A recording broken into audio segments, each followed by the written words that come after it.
kepada 260 juta penduduk Indonesia.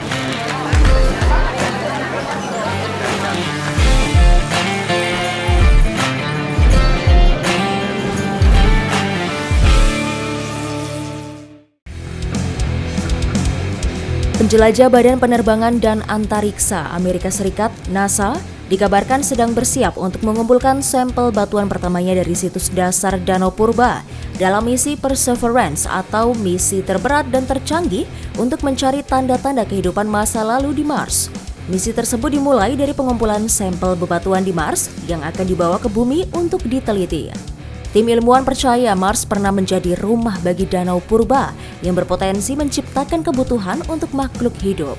Analisa sampel bebatuan nantinya akan mengungkapkan petunjuk tentang komposisi kimia dan mineral batu.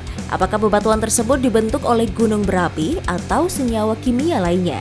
Selain itu, misi ini juga akan menjelajah mencari kemungkinan tanda-tanda kehidupan mikroba purba dengan menggunakan alat seperti lengan robot yang dikirimkan ke planet merah tersebut.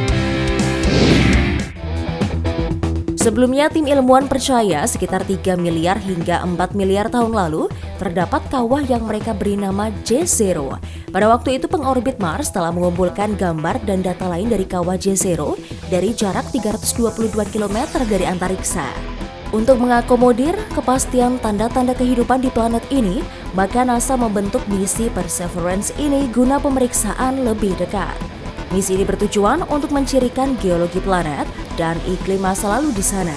Misi mengumpulkan dan menyimpan pecahan batu dan debu di Mars merupakan misi pertama yang dilakukan NASA. Ini merupakan bagian dari skema NASA yang berniat mengirimkan manusia untuk secara sukarela tinggal di Mars. Sebelumnya pada 30 Mei lalu, NASA yang bekerja sama dengan perusahaan swasta SpaceX telah berhasil melakukan misi pengiriman manusia ke stasiun luar angkasa ISS. Astronot yang dikirim, Bob Behnken dan Doug Hurley, sukses kembali mendarat ke bumi, tepatnya di Teluk Meksiko pada 2 Agustus lalu. Berasal dari kesuksesan tersebut, NASA pun optimis untuk mengirim manusia lebih jauh lagi, yaitu ke Mars, yang akan direncanakan pada tahun 2023 mendatang. Untuk persiapan pengiriman tersebut, NASA telah membuka pendaftaran baru-baru ini, dan pendaftarannya akan ditutup pada Desember akhir tahun nanti. Siapapun yang tertarik berpartisipasi harus berusia 30 hingga 55 tahun, memiliki gelar master di bidang sains, teknologi, teknik, dan matematika, serta memiliki setidaknya 2 tahun pengalaman profesional terkait bidang tersebut. Selain itu, peserta juga harus lulus simulasi astronot penerbangan jangka panjang NASA dan yang pasti telah divaksinasi COVID-19. Bagaimana pemirsa? Tertarik dengan program NASA yang satu ini? Dan apakah tinggal di planet Mars merupakan opsi terbaik untuk manusia di masa yang akan datang? Perkembangan teknologi telah menyapa seluruh dunia. Berbagai kreativitas muncul dan menghasilkan inovasi dengan bantuan teknologi.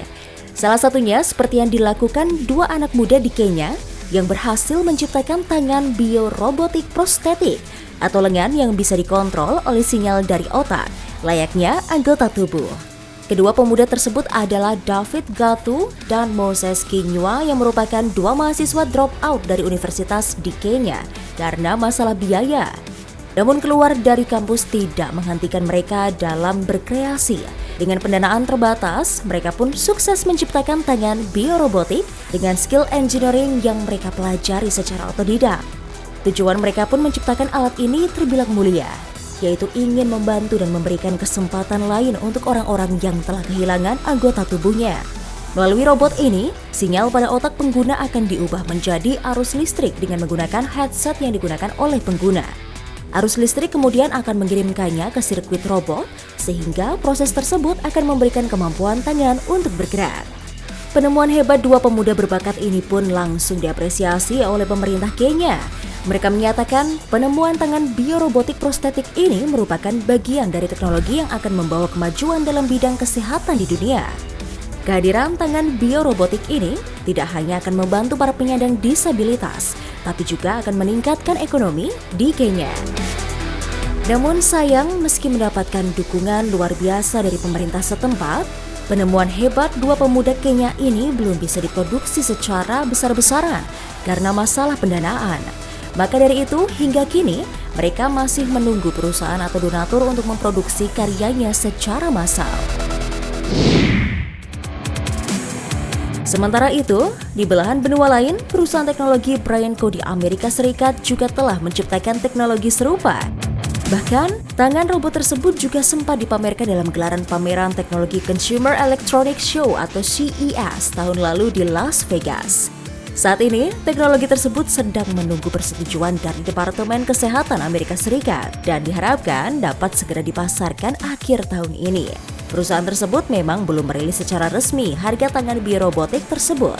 Namun beberapa media di Amerika Serikat memprediksi harga teknologi tersebut jika mengacu pada tipikal prostetik robot harganya bisa mencapai 276 hingga 414 juta rupiah.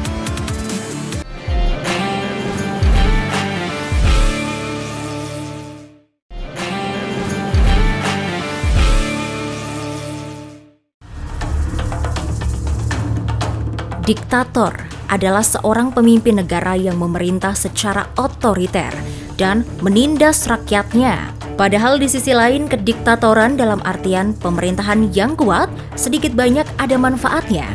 Dalam sejarah, ada sejumlah penguasa yang memiliki karakter diktator, tetapi membuat kebijakan populis demi kepentingan banyak orang. Berikut sejumlah tokoh diktator murah hati di dunia. Mustafa Kemal Atatürk, Turki. Mustafa Kemal Atatürk memulai karir militernya sebagai komandan divisi ke-19 di pasukan Ottoman. Setelah melalui perjuangan panjang, Mustafa mendirikan Republik Turki dengan dirinya sebagai presiden pertama negara itu. Secara teknis presiden, tingkat kendali Mustafa memberinya status diktator. Langkah pertama sebagai presiden adalah memodernisasi dan mensekulerkan negara dengan konstitusi yang memisahkan pemerintah dari agama. Ia membebaskan perempuan dan industri bangsa, membangun jaringan kereta api dan pabrik milik negara. Tapi beberapa kebijakannya tidak disukai, terutama sekularisme negara. Sebagian besar ia membebaskan rakyat dan memajukan bangsanya. Simón Bolívar, Venezuela. Simón Bolívar adalah seorang pembebas, mungkin yang paling terkenal dari tanah kelahirannya, Venezuela. Namun bukan Venezuela tempat dia menjadi diktator, melainkan Peru. Bolívar meluncurkan beberapa kampanye untuk membebaskan Venezuela dari kontrol kerajaan Spanyol, dan pada upaya ketiganya berhasil. Ia terus bekerja melawan kaum royalis di Amerika Selatan yang mengarah kekuasaan atas Peru. Ideologi politik Bolívar sangat otoriter. Simón percaya bahwa suatu negara membutuhkan pemerintahan kuat atau diktator untuk menjadi yang terbaik. Ia membuat beberapa kemajuan menuju penyatuan negara-negara Amerika Hispanik. Simón membantu menyusun dan telah menandatangani perjanjian antara Kolombia, Peru, Meksiko, dan provinsi-provinsi serikat di Amerika Tengah. Sir Seretse Khama, Botswana. Khama adalah presiden Botswana yang mendapat dukungan besar dari rakyat sampai kematiannya. Ia mendapat dukungan luar biasa dari sisa pemerintahan Botswana, memberinya tingkat kekuasaan besar dan akan terus memerintah negara itu selama ia masih hidup. Khama adalah orang yang mendorong kemerdekaan Bechuanaland menjadi Republik Botswana. Negara ini mencapai kemerdekaan pada tahun 1966 dan Khama menjadi presiden pertamanya. Selama memimpin, Khama memperkuat ekonomi, menjadikannya yang paling cepat berkembang di dunia. Ia menggunakan sumber daya negara untuk menumbuhkan ekonomi dan kemudian menginvestasikan uang ke infrastruktur, kesehatan, dan pendidikan.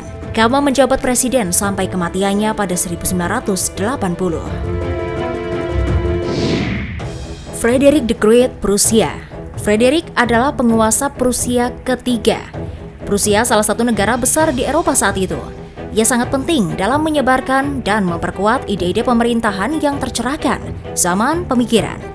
Ia toleran secara agama dan percaya pada pentingnya negara atas kepentingan pribadi atau dinasti.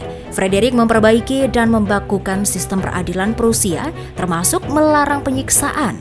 Ia meliberalisasi kontrol pers dan meremajakan karya ilmiah Akademi Berlin, mendorong perdagangan dengan membangun kanal-kanal, memberlakukan tarif protektif, dan menurunkan tugas-tugas internal.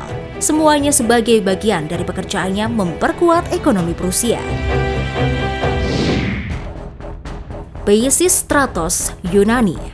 Peisistratos adalah diktator baik hati. Kekuasaannya berlangsung dari 561 hingga 527 sebelum Masehi. Ia diterima sebagai diktator Athena melalui pemungutan suara rakyat Majelis Athena. Peisistratos adalah penguasa populer dan disukai banyak orang. Ia menawarkan tanah dan pinjaman kepada yang membutuhkan. Ia juga menciptakan masa kedamaian dan kemakmuran bagi Athena. Namun setelah kematiannya, putra-putra Peisistratos, Hippias dan Hipparchus mengambil alih. Itu dia beberapa diktator yang kehadirannya justru mensejahterakan rakyat dan negara yang ia pimpin.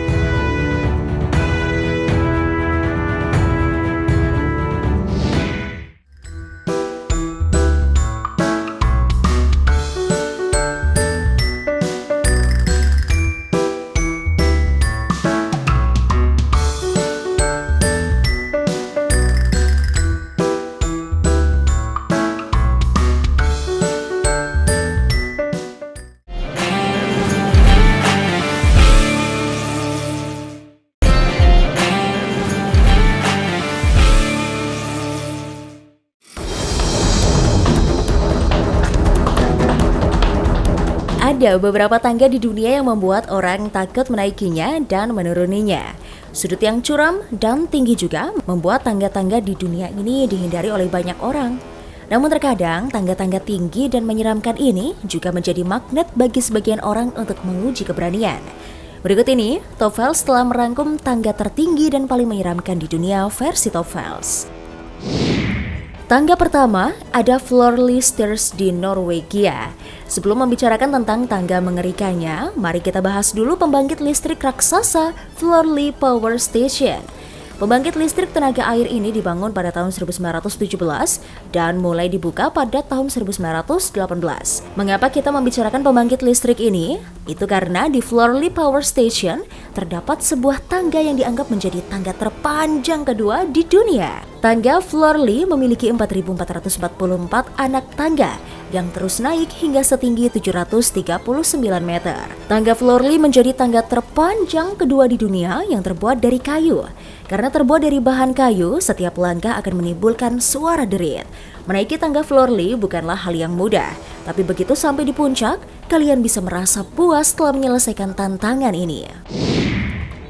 Tangga selanjutnya, kita beralih ke Haiku Stairs di Hawaii. Bagaimana rasanya kalau pemirsa berjalan menyusuri tangga sebanyak 3.922? Tempat ini dibangun pada tahun 1942 oleh pasukan Angkatan Laut Amerika. Ribuan anak tangga ini awalnya berfungsi untuk jalan menuju kantor radio Haiku. Dan setelah Perang Dunia berakhir, tangga ini jadi sering dilewati oleh para pendaki. Sejak tahun 1950, tangga yang tadinya berbahan kayu itu digantikan dengan besi untuk memberi sedikit kekuatan pada tangga tersebut. Namun sayangnya tangga Haiku ini ditutup untuk umum pada tahun 1987 dengan alasan keamanan. Tetapi para traveler yang penasaran sama sekali tidak mempedulikan peraturan ini karena keindahan dan memacu adrenalin. Banyak penguji adrenalin yang mengincar pemandangan indah. Ketika pendaki memanjat, mereka akan disuguhkan pemandangan kota Hawaii yang memanjakan mata. Kebanyakan para pendaki masuk pada pagi buta untuk menghindari penjaga tangga. Namun jika mereka ketahuan, denda untuk mereka pun tidak main-main, sekitar $1.000 atau setara dengan 17 juta rupiah. Tangga curam di Kalavantin Dark, India. Sebuah benteng setinggi 701 meter di atas permukaan laut di pegunungan kota Mumbai, India. Tempat ini disebut-sebut sebagai jalur menuju alam baka. Menurut legenda, benteng ini dibangun untuk menghormati Ratu Kalavantin yang pada saat itu menjadi ratu di India. Tak hanya unik, Kalavantin Dark ini juga memiliki tangga paling berbahaya di dunia. Saking berbahayanya, dikabarkan ada beberapa pendaki yang menjadi korban saat ingin menaklukkan Kalavantin Dark ini. Untuk mencapai puncak benteng, pendaki atau wisatawan harus melewati jalan setapak yang sempit dan lereng curam. Treknya pun berbentuk zigzag di tepi pegunungan berbatu tanpa adanya tali pengaman dan pagar. Perjalanan ke puncak benteng juga dapat memicu vertigo, sehingga banyak hal yang harus dipersiapkan untuk mendaki tempat ini. Yang terakhir, tangga kabel Half Dome di Taman Nasional Yosemite. Pernah jalan-jalan ke puncak bukit atau gunung nan tinggi? Kalau pernah, bagaimana rasanya? Mengerikan, bukan? Di Taman Nasional Yosemite ada salah satu pemandangan indah yang dikenal dengan sebutan Half Dome. Half Dome adalah sebuah kubah granit yang menjulang hampir 1444 meter dari dasar laut. Ribuan pendaki telah mencapai puncak Half Dome dengan mengikuti sebuah rute yang cukup menyeramkan. Rute tersebut dilakukan dengan mendaki beberapa ratus anak tangga granit yang hanya dilengkapi dengan kabel rute dengan jalur pendakian yang sangat curam. Sebelum masa pandemi diketahui bahwa ada sekitar 1.000 pengunjung per hari yang mendaki melalui rute kabel granit ini. Ketika sampai di puncak Half Dome, pendaki akan disuguhkan dengan pemandangan yang sangat indah. Pemirsa, itulah beberapa tangga paling tinggi dan menyeramkan di dunia yang telah berhasil Tofels rangkum untuk Anda. Berlibur menjadi kebutuhan manusia untuk melepas penat setelah dirundung oleh banyak pekerjaan ataupun permasalahan hidup. Tentu saja, liburan menjadi alternatif untuk merasa lebih tenang. Liburan identik dengan penginapan dan juga kuliner. Biasanya kita akan memilih hotel jauh hari sebelum hari H berwisata. Nah, berbicara mengenai hotel, Tofels punya informasi menarik nih mengenai hotel unik yang tidak tampak seperti hotel. Penasaran? Ini dia informasinya untuk Anda. The Manta Resort, hotel apung di Tanzania. The Manta Resort sendiri berada tepat di Pulau Pemba yang masih bagian dari Kepulauan Zanzibar, Tanzania. Ini merupakan hotel terapung di tengah lautan Samudra Hindia dan jarak hotel dengan tepian pantai sekitar 300 meter.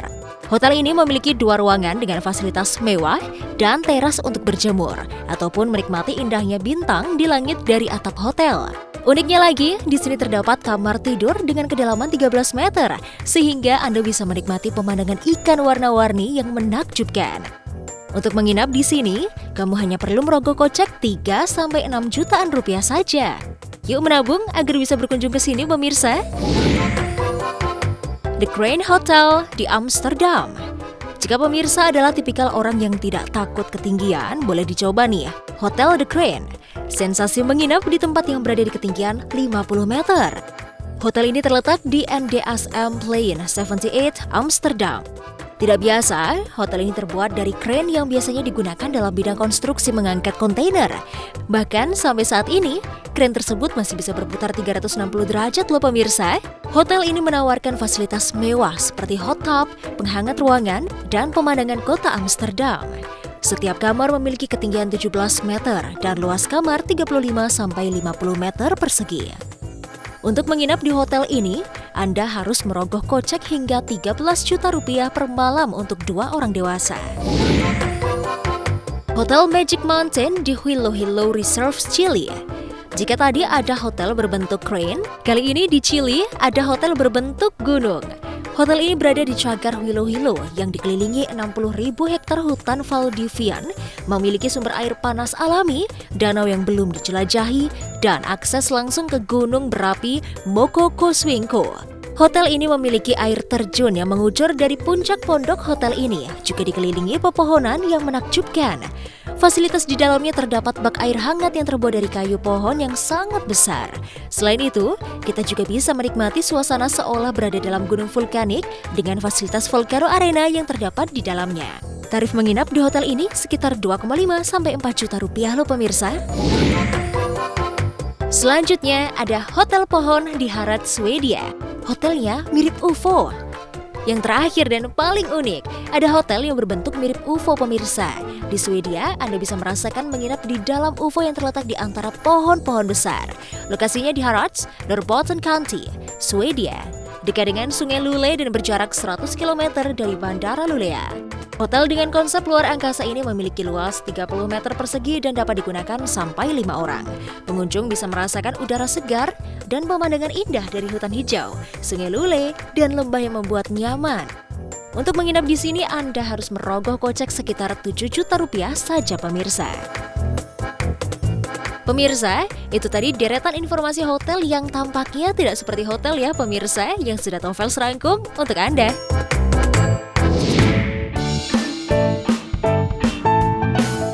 Adakah dari pemirsa yang memiliki hobi mengoleksi barang? Sepertinya memiliki hobi mengoleksi suatu barang adalah hal yang lazim ya untuk dilakukan. Seperti mengoleksi perangko, tiket kereta, cincin, atau barang branded. Salah satu artis yang hobi melakukan koleksi barang berharga miliaran adalah Sultan Andara, Raffi Ahmad, dan Nagita Slavina. Ini kan belinya udah lama semua, udah kotor-kotor, udah lama semua guys. Namun ternyata tidak hanya artis Indonesia saja, banyak pula artis luar negeri maupun artis besar Hollywood punya koleksi unik mulai dari mesin ketik hingga hewan mati. Penasaran seperti apa informasinya? Ini dia, Tovel sudah merangkumnya untuk Anda. Urutan pertama ada nama artis tersohor dunia, Johnny Depp. Jika Barbie identik dengan anak perempuan, kali ini berbeda dan sedikit tidak lazim karena aktor film Pirates of the Caribbean Johnny Depp memiliki hobi koleksi boneka Barbie hingga lusinan edisi terbatas. Johnny Depp menyimpan model miniatur selebritas termasuk Donny Osmond, Beyoncé, dan Elvis Presley. Bahkan dia menggunakan bonekanya untuk menguji karakternya di film. Wah, kira-kira dia mau nggak ya untuk berbagi gratis Barbie-nya?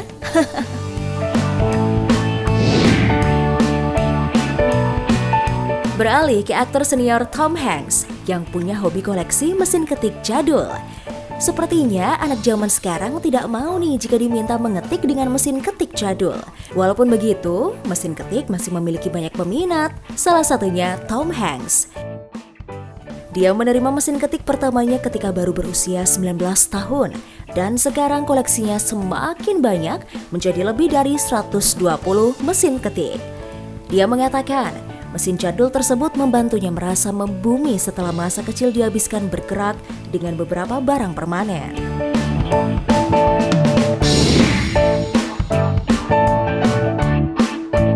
Masih mengenai barang lawas atau jadul, kali ini ada Nicolas Cage yang memiliki hobi koleksi komik. Cage adalah aktor yang gemar mengoleksi berbagai macam komik superhero. Bahkan, pria berumur 53 tahun ini menggunakan nama superhero untuk nama belakangnya, Cage. Selama bertahun-tahun, Cage berhasil mengumpulkan beberapa komik langka seperti Action Comics No. 1 dari tahun 1938 yang menceritakan kisah awal Superman. Bisa dibilang, Action Comics No. 1 ini adalah salah satu harta Cage yang paling berharga. Karena komik-komik yang ia miliki tergolong langka, ada beberapa yang hilang dan dicuri. Bahkan, ia menambahi salah satu anaknya dengan nama Kal-El, yang merupakan nama asli Clark Kent atau Superman. Rod Stewart hobi mengoleksi kereta mini. Pelantun Daya Think I'm Sexy ini diketahui mengoleksi berbagai jenis kereta mainan. Bahkan lantai 3 rumahnya pun dikhususkan untuk kereta mainannya itu. Sebuah diorama berukuran cukup besar ada di lantai 3 rumah Stewart. Diorama yang menampilkan rel-rel kereta mainan ini menangkap esensi akan kawasan Manhattan pasca perang lengkap dengan detail yang rumit. Mulai dari suasana stasiun terminal New York Central dan Pennsylvania Railroads hingga gedung-gedung pencakar langit. Koleksinya pun cukup banyak dan harganya juga tidak murah. Nah pemirsa, itulah deretan artis internasional dengan koleksi uniknya. Bagaimana? Apakah pemirsa juga memiliki koleksi unik seperti artis tersebut?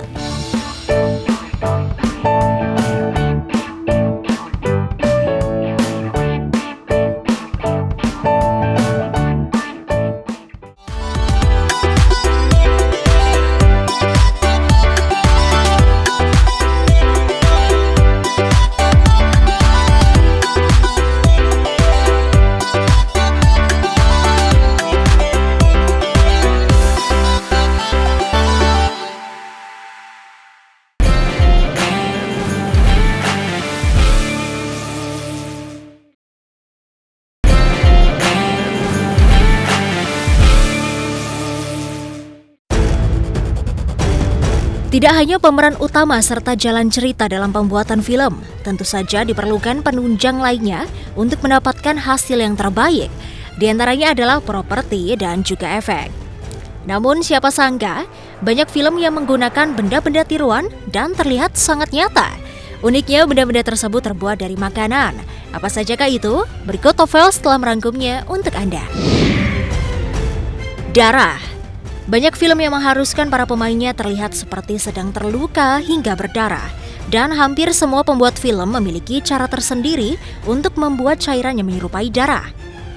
Beberapa orang menggunakan sirup coklat ataupun coklat bubuk untuk dicampurkan dengan pewarna makanan. Namun, trik yang cukup terkenal adalah menggunakan campuran sirup jagung pewarna makanan berwarna merah. Campuran tersebut merupakan campuran dengan hasil paling menyerupai darah asli. Beberapa film menggunakan campuran satu ini. Meski demikian, menggunakan sirup jagung membuat tekstur darah buatan ini menjadi sedikit lengket dan dapat menyebabkan baju menjadi kaku. Serpihan kaca. Dalam beberapa film, para aktor diharuskan melakukan adegan berbahaya. Oleh karena itu, diperlukan properti pengganti untuk mengurangi resiko terjadinya kecelakaan.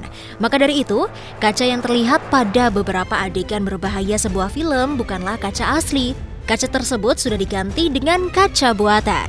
Biasanya, kaca akan dibuat dengan sirup jagung. Untuk menciptakan serpihan kaca buatan terbilang cukup mudah.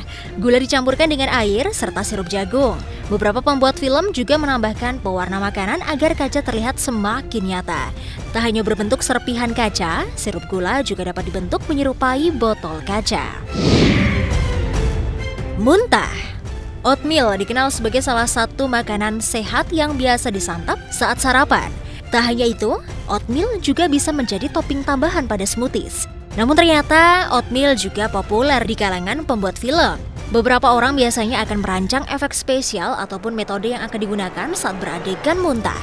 Namun untuk cairan, oatmeal paling sering digunakan sebab makanan sehat satu ini memiliki tekstur yang lembek dan mirip seperti bubur, sehingga terlihat menyerupai muntahan asli.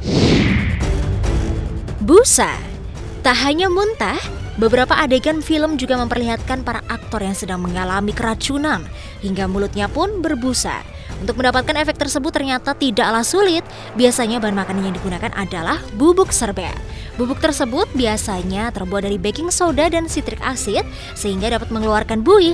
Cara menggunakannya pun cukup mudah. Para pemain film cukup menuangkan sedikit air ke dalam mulut, kemudian masukkan bubuk tersebut secara perlahan, busa pun akan keluar dari mulut. Cara satu ini terbilang aman dan cukup mudah. Tembakau. Tidak hanya makanan biasa, ternyata beberapa jenis tumbuhan juga seringkali digunakan dalam pembuatan film. Salah satunya adalah untuk mengganti tembakau. Meski kebanyakan aktor tidak keberatan, namun beberapa di antaranya menolak untuk menghisap tembakau. Oleh karena itu, biasanya para kru film akan menggantinya dengan daun peterseli yang sudah dikeringkan terlebih dahulu. Selain daun peterseli, daun teh kering juga bisa dijadikan pengganti dari tembakau. Pemirsa, itulah sederet makanan yang digunakan sebagai barang tiruan dalam pembuatan film. Bagaimana, menarik bukan?